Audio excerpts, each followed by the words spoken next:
மோர் குழம்பு இது 2-3 டைப்ல பண்ணலாம். காய் போடாமையே பண்ணலாம். வெள்ளை பூசணிக்காய் வச்சும் பண்ணலாம். வெள்ளரிக்காய் வச்சும் பண்ணலாம். ஸோ நான் வந்து வெள்ளரிக்காய் வச்சு இன்னைக்கு பண்ணலான்னு இருக்கேங்க. வாங்க எப்படி பண்றதுன்னு பார்க்கலாம். வெள்ளரிக்காய் மோர் குழம்பு செய்யறதுக்கு பச்சை மிளகாய் 2 எடுத்துக்கலாங்க. தேங்காய் ஒரு 3 சில்லு கணக்கு வருங்க. இந்த அளவு எடுத்துப்போம். இஞ்சி பூண்டு எடுத்துக்கணுங்க. இஞ்சி பொடிசா கட் பண்ணி வச்சிருக்கேன். சீரகம் 1 டீஸ்பூன் எடுத்துக்கலாங்க. பெருங்காயம் கொஞ்சம் எடுத்துக்கலாம். வெள்ளரிக்காய் தோல் சீவிட்டு இந்த சைஸ்ல எடுத்துக்கணுங்க. உள்ள இருக்க விதையெல்லாம் எடுத்துட்டு தான் கட் பண்ணணும். தயிர் 1 கப் எடுத்து வச்சிருக்கேங்க. தாளிக்கிறதுக்கு கடுகு, உளுந்து, காஞ்ச மிளகாய், கருவேப்பிலை எடுத்துக்கலாங்க. தேங்காய், பச்சை மிளகாய், இஞ்சி பூண்டு, சீரகம், பெருங்காயம் இது எல்லாத்தையும் மிக்சியில் அரைச்சி எடுத்துப்போங்க.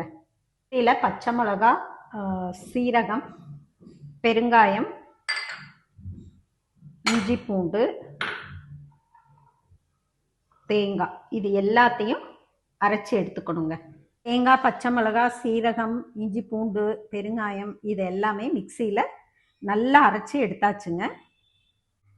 கட் பண்ண வெள்ளரிக்காயை குக்கரில் போட்டு வேக வச்சு எடுக்கணுங்க. 1 விசில் வச்சா நல்லா வெந்து வந்துடுங்க. இந்த தயிரை நல்லா கடைஞ்சி வச்சுக்கோங்க. வெள்ளரிக்காய் வேக வச்சு எடுத்தாச்சுங்க.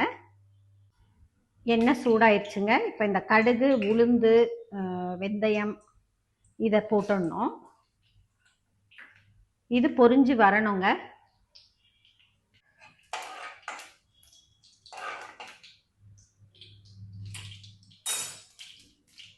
இது பொரிஞ்சு வரும்போது இந்த அரைச்சி வச்ச இந்த மசாலா போட்டு தேங்காய், பச்சை மிளகாய் அரைச்சதை இதோட சேர்த்துடணுங்க.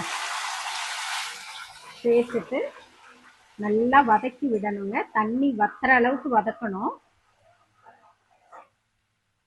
இது நல்லா வதங்கணும். தேங்காய் நல்லா வதங்கினாதாங்க அதில் இருக்கக்கூடிய அந்த பச்சை வாசனை போகும். அதுக்காக தான் நல்லா வதக்கி எடுக்கணும்.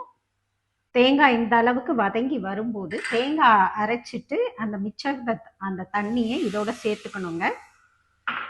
சேர்த்துட்டு நல்லா கலந்து விட்டுக்கோங்க. நல்லா கொதி வரணுங்க.